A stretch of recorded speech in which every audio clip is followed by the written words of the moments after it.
सवेरे सवेरे का समय है और बहुत इंटरेस्टिंग चीज़ मैं आपको बताऊंगा जिसके बारे में कोई सोचता नहीं है। देखिए 2005 या 6 के आसपास एक विदेशी कंपनी, ओरिजिन मालूम नहीं है, CAIRN, केन एनर्जी, ये केन एनर्जी जो है सो राजस्थान के बाड़मेर जिला में ऑयल वेल स्टार्ट करती है। ऑयल वेल खोदना जहाँ से क्रूड ऑयल निकलता है, ठीक है। बाड़मेर जिला राजस्थान का पश्चिमी रेगिस्तानी जिला है जो कि 3rd डेजर्ट में आता है, ठीक है।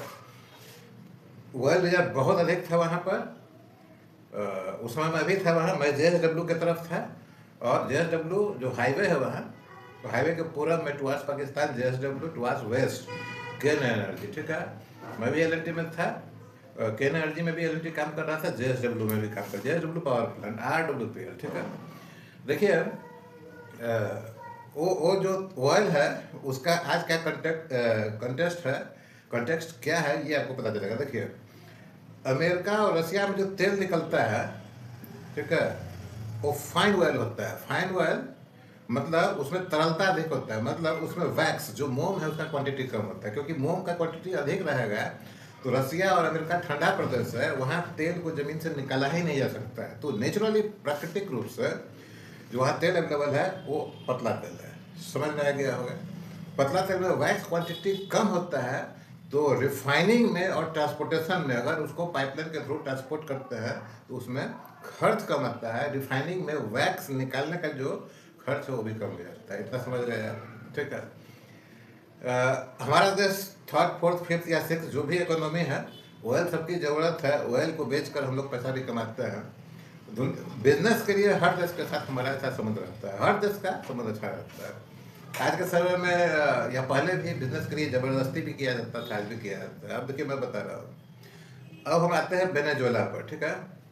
वेनेजुएला क्या, अमेरिका का एम वहाँ का ऑयल है, चाहे रेयर अर्थ को नहीं हो, ऑयल को लेकर चलते हैं। ऑयल निकाल के उसको बेचना है, ठीक है, ये है। तो उसको कैप्चर कर दिया। बहुत पहले से कोयला और तेल के लिए लड़ाई होती है। अब वहाँ जो इन्वेस्टमेंट है इंडिया का भी है, शायद IOCL का या ONGC वगैरह का इन्वेस्टमेंट है वहाँ, कंफर्म नहीं है लेकिन इन्वेस्टमेंट है, ठीक है। इन्वेस्टमेंट मतलब वहाँ से क्रूड को निकाल के इंडिया में लाता है इंडिया, ठीक है। वेनेजुएला तेल को इंडिया बेचता है। अब उस तेल को अमेरिका कैप्चर करने के बाद वेनेजुएला के थ्रू वो इंडिया आएगा, ठीक है।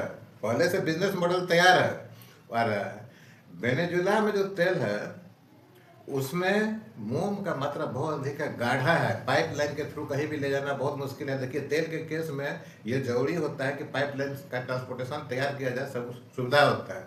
जैसे शिप में वो ऑयल आया, आपके हार्बर में आया, वहाँ से पाइपलाइन से ले जाइए, या इंटर कॉन्टिनेंटल पाइपलाइन डालकर ही तेल को इधर से उधर क्रूड को ले जाएगा, ये सुविधा होता है। तो इंडिया लाता है, इंडिया रिफाइन करता है। अब अमेरिका उस तेल को इंडिया को बेच रहा है, ठीक है। पहले वेनेजुएला बेचता था, अभी अमेरिका बेच रहा है। अमेरिका खुद क्यों नहीं लेके जाता है? कई सारा कारण हो सकता है। एक कारण उसमें यह है कि जो वेनेजुएला का तेल है उसमें वैक्स का क्वांटिटी, मोम का क्वांटिटी बहुत ज़्यादा मात्रा में, जिसके कारण उसको संशोधन करने का, उसको रिफाइन करने का खर्च पड़ेगा। और शायद आज के चूँकि अमेरिका में फाइन ऑयल है, वैक्स क्वांटिटी कम है, तो वहाँ का रिफाइनरी भी उसी टेक्नोलॉजी पर बना हुआ है, ठीक है। अब इंडिया में, फिर इंडिया में आता है जब केन एनर्जी 2005-7 में प्रोडक्शन शुरू करता है। पहले से मालूम था कि ऑयल जो है वहाँ पर सो बहुत अधिक गाढ़ा है, ठीक है, गाढ़ा है। और सबसे बड़ी बात कि उस एरिया में, राजस्थान के उस एरिया में कोई रिफाइनरी नहीं था उस समय। तो अब इस ऑयल को रिफाइन करने के लिए लेकर कहाँ जाया जाए? अगर ले ही जाते हैं कहीं तो जाएगा कैसे? ट्रक से तो जाने में तो हो गया, तो घाटा लगेगा। तो पाइपलाइन का टेक्नोलॉजी आया, पाइपलाइन नया टाइप का, जिसमें थर्मल सिस्टम लगाया गया। क्योंकि वैक्स अधिक है इसीलिए पाइपलाइन में वो क्रूड ऑयल जम नहीं जाए, इसीलिए उसको थर्मल सिस्टम से आगे की तरफ ट्रांसपोर्ट करते करते उसको ले आकर गुजरात में कहीं किलोमीटर दूर में कोई रिफाइनरी में डाल के उसको रिफाइन किया जाने लगा, ठीक है। टेक्नोलॉजी तो वही पुराना था, लेकिन वैक्स रिमूव करने का था तो कुछ ना कुछ टेक्नोलॉजी वहाँ होगा। अब रिफाइनरी बाड़मेर के उस एरिया में आ गया जिसमें ऑलरेडी हेवी ऑयल, जिसमें वैक्स अधिक होता है, वो हेवी क्रूड ऑयल होता है, ठीक है। तो वैक्स को रिमूव करने का टेक्नोलॉजी के साथ बाड़मेर के आसपास रिफाइनरी लग चुका है, और भी रिफाइनरी को अपग्रेड किया गया है। और हमें लगता है कि जो रिलायंस इंडस्ट्री है, प्राइवेट दुनिया का सबसे बड़ा रिफाइनरी माना जाता है भी, तो ऑलरेडी लेटेस्ट टेक्नोलॉजी से इक्विप्ड होगा।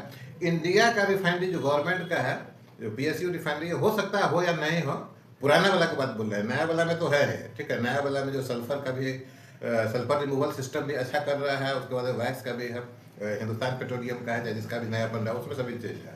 तो इंडिया में ऑलरेडी टेक्नोलॉजी पहले से है, ठीक है। तो वो तेल जो वेनेजुला से अमेरिका इंडिया को बेच रहा है, पहले वही क्रूड ऑयल वेनेजुला इंडिया को बेचने का प्लान था, या बेच भी रहा होगा, और यहाँ इंडिया में उसको रिफाइन करके यूरोप के विभिन्न देशों में उसको सप्लाई करेगा, ठीक है। आज के डेट में केन एनर्जी जो है वो वेदांता ग्रुप ने एक्वायर कर लिया है, और वेदांता उसको चलाता है। अभी हाल के दिनों में उसका लिस्टिंग भी होगा, अलग से उसका IPO आएगा और अलग कंपनी होगा। तो कोई भी देश जो आप यूट्यूब पर नहीं जाइए, ये हो रहा है वो हो रहा है, ट्रेड डील हो गया, तो ये हो गया वो हो गया, ठीक है। और देखिए नेगेटिव न्यूज़ जो होता है यूट्यूब पर, है ना, वो जल्दी फैलता है। और आज के डेट में यूट्यूब पर जितना भी यूट्यूबर है, कंटेंट क्रिएटर या जो भी है, ठीक है, नेगेटिव न्यूज़ देख रहा है, चाहे वो प्राइम मिनिस्टर के बारे में नेगेटिव हो या अमेरिकन प्रेसिडेंट के बारे में नेगेटिव हो, वो उनका अर्निंग का साधन है। तो वास्तविकता धरातल को कुछ और होता है, आपको खबर कुछ और मिलता है, जो हमारा दर्शक है उसको खबर कुछ और मिलता है। तो सही खबर कहाँ से मिलेगा? सही खबर आपको मिलेगा न्यूज़पेपर पढ़िएगा तो, क्योंकि न्यूज़पेपर में रिटन होता है, हार्ड कॉपी होता है, उसको एडिट किया जाता है ना, कोई ऐसा गड़बड़ नहीं हो, कोई ऐसा गलत इन्फॉर्मेशन नहीं हो। मैगजीन में होता है, ठीक है। लेकिन इसमें यूट्यूब में ऐसा कोई पाबंदी नहीं है, कोई भी आके कुछ बोल देगा और उसको जो है सो हो हल्ला जो होते रहेगा। आजकल जो है सो देख ही रहा है, नेगेटिव न्यूज़ आप खोल कर देखिए, उसका व्यू लाखों में होगा, ठीक है। लेकिन कोई आदमी अगर अच्छा चीज़ आकर बताएगा तो उसको 10-20 व्यू मिलेगा, ठीक है। तो उस हिसाब से जाइए। तो कोई भी बिजनेस ट्रेड डील अभी हुआ नहीं है USA के साथ, ऐसा नहीं कि फ़ोन पर ट्रेड डील होता है।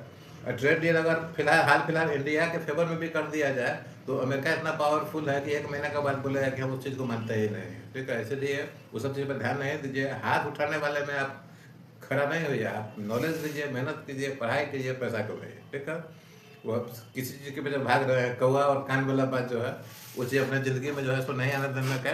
दिमाग, कान, आँख, नाक, 5 इंद्रियों जो है वो खोल कर रखने का, ठीक है। जीवन में कुछ करना है, आसानी से पैसा कमाना है, तो पढ़ाई लिखाई और नॉलेज, स्किल, चतुराई, ये सब से आप आसानी से पैसा कमा सकते हैं, ठीक है। सिर्फ मेहनत करने से कुछ नहीं होने वाला है। अगर मेहनत करने से होता, शारीरिक मेहनत करने से, तो रिक्शा वाला जो रिक्शा चला रहा है वो 10 साल में बिलियनर हो जाता है।